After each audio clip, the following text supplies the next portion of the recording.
మాటలు అర్థమైతే ఈరోజు మోకాళ్ళేసి పశ్చాత్తాప్తులై దేవుని పాదాలు పట్టుకొని రేపటి నుంచే దానికి శ్రీకారం చుట్టాలి, మొదలు పెట్టాలి కార్యం. అప్పుడు ఖచ్చితంగా జరిగేది కార్యం, దేవుని కార్యం. అంతేగాని మనది మనం భద్రం చేసుకుని ఎదుటివాడిని వేనం చేయాలనే ఆలోచన కలిగి ఉన్న ఏ దైవజనుడు కూడా రాణించడు, వర్ధిల్లడు, ముందుకెళ్ళడు. కాస్తో కూస్తో కృపగల దేవుడు ఏదో చేసినా అంతంత మాత్రమే ఉంటుంది తప్ప అది ముందుకు సచ్చినా పోదు. నేను ఒక పాట ఎత్తుకుంటా, ఇప్పుడు ఎవరు ఆగరు, ఇక అందరూ పాడతారు, బాగుంటుంది, పాడండి పర్లేదు. మేఘాలలో మెరుపుంచినావు. మీలో అందరూ అలా లేరు.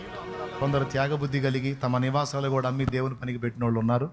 కొంతమంది మాత్రం ఇలాంటి పరిస్థితుల్లో బలహీనతలో నాకు దొరికారు, సరి చూసుకోండి.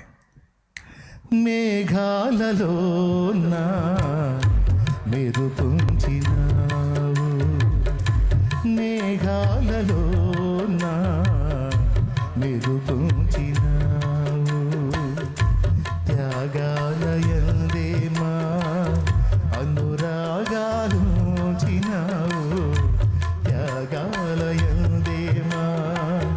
అనురాగాలుంచినావు. సాగలేని జీవిత సమరములో, సాగలేని జీవిత సమరములో వేగమే దూతనంది